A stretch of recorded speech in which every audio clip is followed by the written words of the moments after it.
आज़ादी के 20 साल बाद का भारत एक ऐसा दौर जहां सपने तो ऊंचे थे लेकिन जमीन बहुत कठोर थी।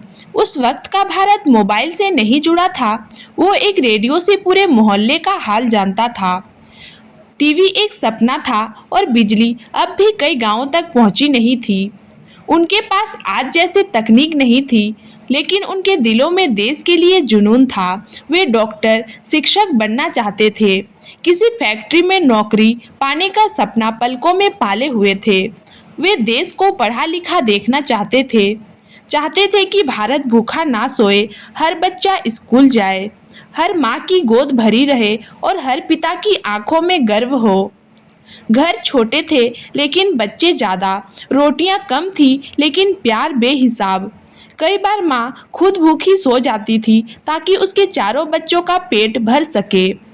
बड़े भाई अपनी किताबें छोटी भाई को देते थे क्योंकि एक ही किताब में पूरा परिवार पढ़ा करता था। स्कूल जाने का मतलब था कई किलोमीटर पैदल चलना, मिट्टी से सने पैर और आंखों में सपने कि एक दिन हम भी कुछ बनेंगे, हम भी देश का नाम रोशन करेंगे। उन युवाओं ने आज़ादी को सिर्फ किताबों में नहीं पढ़ा था, उन्होंने उसे महसूस किया था। अपने दादाओं की कहानियों से, अपने गांव में फहराते तिरंगे से और हर 15 अगस्त को बजने वाले उस राष्ट्रीय गान से। लेकिन आसान नहीं था वो सफ़र।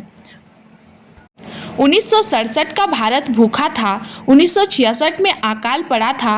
अनाज के लिए लोग लाइन में लगते थे। हरित क्रांति के बीज उसी समय बोए जा रहे थे।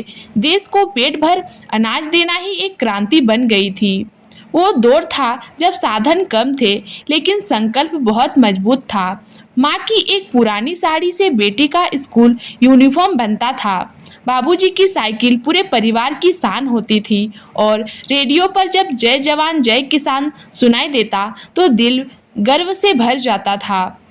1967 का युवा चाहता था कि वो आज नहीं पर कल जरूर भारत को बदलेगा। उसने देखा था सपनों को टूटते पर हर बार फिर से जोड़ा था, नए हौसले से, नई उम्मीद से।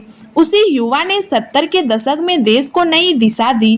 किसानों ने हरियाली लौटाई, शिक्षकों ने नई पीढ़ी को संवारा और मजदूरों ने देश को शहर बसाया।